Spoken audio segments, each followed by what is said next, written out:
ઘણીવાર શાકમાં શું બનાવવું તે નથી સમજાતું, અથવા તો ઘરમાં કોઈ શાક ના હોય ત્યારે શું બનાવવું તે પ્રશ્ન હોય તો આજનું આ શાક તમને ખૂબ જ પસંદ આવશે. આ શાક માત્ર 5 મિનિટમાં તૈયાર થાય છે. એટલા સરળ રીતે બને છે કે તમને ઝંઝટ પણ નથી, અને સ્વાદ તો એવો આવે છે કે જે ખાશે તે આંગળા ચાટતા રહી જશે. 2ની જગ્યાએ 4 રોટલી ખવાઈ જશે, એ પણ એકદમ ઓછા તેલમાં તૈયાર થશે. તો ચલો બિના ઝંઝટ નવી રીતે શાક બનાવવાની રેસીપી શરૂ કરીએ.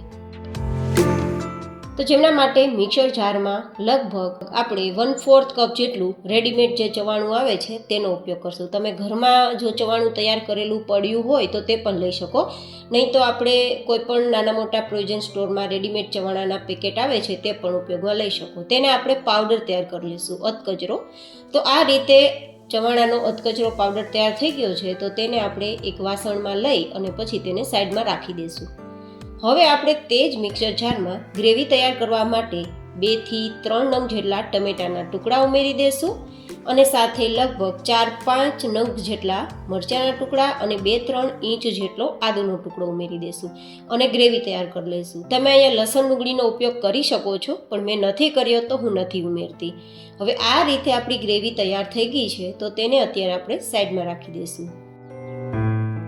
હવે આપણે કડાઈમાં 2 થી 3 ચમચી જેટલું તેલ ગરમ કરીશું. તેલને હલકું ગરમ કરવાનું છે. પછી તેમાં જીરું અને હિંગ ઉમેરી દઈશું, લગભગ 1/4 ટીસ્પૂન જેટલી. અને પછી આપણે તૈયાર કરેલ ગ્રેવી ઉમેરી આ રીતે થોડી વાર માટે ચલાવશું તો એકદમ સરસ તેલ સાથે મિક્સ થઈ જશે. આજનું શાક એકદમ ઓછા તેલમાં તૈયાર થશે, છતાં તમને બહુ બધું તેલનો ઉપયોગ કર્યો હોય ને તેવું ટેક્સચર દેખાશે. તેનું શું કારણ છે એ હું તમને આગળ બતાવીશ. તો હવે આ રીતે આપણે બધું જ મિક્સ કર્યા બાદ આપણા ટમેટાની ગ્રેવીનો કાચો ટેસ્ટ જતો રહે તેના માટે ઢાંકીને ધીમા ગેસની ફ્લેમ પર થવા દેશું.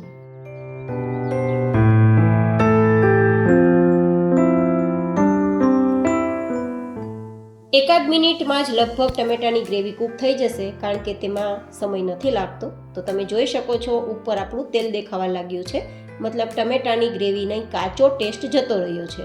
તો હવે આ રીતે આપણે એકવાર ચલાવી દઈશું અને પછી આપણે જે ચવાણુંનો પાવડર તૈયાર કર્યો ને 1/4 કપ જેટલો તે ઉમેરી દઈશું અને આ રીતે મિક્સ કરી દઈશું. આ રીતે મિક્સ કરતાં થોડી વાર બાદ તમને વધારે તેલ દેખાવા લાગશે. તેનું કારણ છે આપણા ચવાણુંમાં પણ તેલનું પ્રમાણ હોય છે, તો તે પણ તેલને રિલીઝ કરશે. તો આ રીતે એકવાર ચલાવી દીધા બાદ હવે આપણે અહીંયા અડધી ચમચી જેટલું નમક ઉમેરીશું, કારણ કે ચવાણુંમાં પણ નમક હોય છે તો અત્યારે ઓછું ઉમેરીશું. સાથે આપણે 1/4 ટીસ્પૂન જેટલી હળદર અને 2 ચમચી જેટલું લાલ મરચું પાવડર, કારણ કે ચવાણું થોડું તીખું પણ હોય છે તો આપણે થોડું નાખીશું. 1-2 ચમચી જેટલું ધાણા જીરું પાવડર ઉમેરીશું અને પછી આ રીતે મિક્સ કરીશું. આ ચવાણાથી તૈયાર થયેલ ગ્રેવીના કારણે આપણે ગરમ મસાલાથી લઈને કોઈ પણ બીજી વસ્તુઓ ઉમેરવાની જરૂર નહીં પડે. બધી જ વસ્તુનો બેલેન્સ આમાં હશે, કારણ કે ટમેટાની ખટાશ હશે, સાથે ચવાણુંની મીઠાશ પણ હશે, તો ખટાશ મીઠાશ પણ નહીં ઉમેરવી પડે. તો આ રીતે થોડીવાર મિક્સ કરતાં બધી જ ગ્રેવી ભેગી થઈ ગઈ છે, કડાઈને છોડવા લાગી છે. તો હવે તેને પાતળી બનાવવાની છે. તો જેમના માટે આપણે લગભગ 2 ગ્લાસ જેટલું હુંફાળું ગરમ પાણી ઉમેરશું. તમને લાગશે 2 ગ્લાસ જેટલું પાણી ઉમેરવાથી આપણી વેરાયટી એકદમ પાતળી નહીં થઈ જાય, પણ બિલકુલ નહીં થાય, કારણ કે આપણે એક એવી સામગ્રી ઉમેરવાના છીએ કે જેના કારણે તેની થિકનેસ આવી જ જશે. તો આ રીતે પહેલાં 1 ગ્લાસ ઉમેરેલું છે અને મિક્સ કરેલું છે.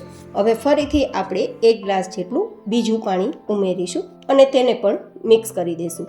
આ રીતે કર્યા બાદ આપણે 3 થી 4 ઉફાણ આવે ત્યાં સુધી આપણી ગ્રેવીને કૂક કરવાની છે. તો મીડિયમ ગેસની ફ્લેમ રાખશું અને ઢાંકી દઈશું, તો ફટાફટ તેમાં ઉફાણ આવી જશે.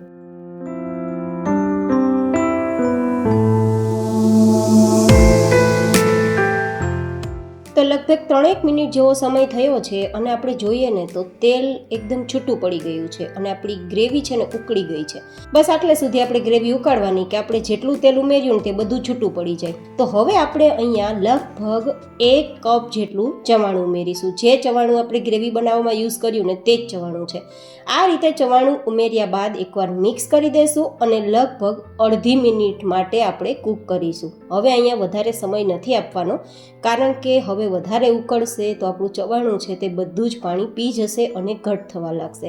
આપણું ચવાણું છે તે પાણી ના પી જાય, ગ્રેવી ઘટ ના થાય અને શાક પણ બિલકુલ ઘટ ના થાય ને તેના માટે આપણે પાણી વધારે ઉમેરેલું હતું. હવે આ રીતે ધાણા સ્પ્રિંકલ કરી અને ગેસની ફ્લેમ બંધ કરી અને આ જ રીતે એકાદ મિનિટ માટે છોડી દેશું, જેથી આ તમને જે એકદમ પાતળી ગ્રેવી લાગે છે ને તે માત્ર 1 મિનિટમાં ઘટ થઈ જશે. હા, ગેસની ફ્લેમ બંધ રાખીને જ આ રીતે રાખવાનું છે.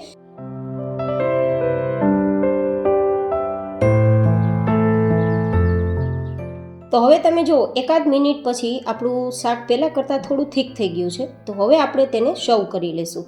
તમારે જો ટિફિનમાં આપવું હોય ને તો પણ આપી શકશો, કારણ કે આપણે આમાં પૂરતા પ્રમાણમાં પાણીનો ઉપયોગ કરીને ગ્રેવી તૈયાર કરી છે, જેથી અત્યારે જે તમને શાકનું ટેક્સચર દેખાય ને તે ઠંડુ થતાં થોડું ઘટ થશે, પણ સાવ લોંદા જેવું, સાવ એકદમ આમ થીક થઈ જાય તેવું નહીં થાય. તેથી તમે ટિફિનમાં આપવું હોય ને તો પણ આપી શકશો.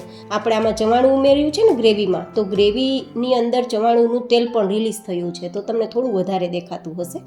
તો આ રીતે શાક બનાવતી વખતે બસ થોડી ટિપ્સ જરૂરી છે, પણ જે ખાશે તે આંગળા ચાટતા રહી જશે અને 2ની જગ્યાએ 4 રોટલી ખવાઈ જશે તેવું આ ટેસ્ટી શાક તૈયાર થશે. એકદમ ફટાફટ બને છે અને ખૂબ જ સ્વાદિષ્ટ બને છે. તો એકવાર જરૂર ટ્રાય કરજો. ફરી મળીશું એક નવી જ એન્ડ હેલ્ધી રેસીપી સાથે. ત્યાં સુધી stay healthy and stay happy.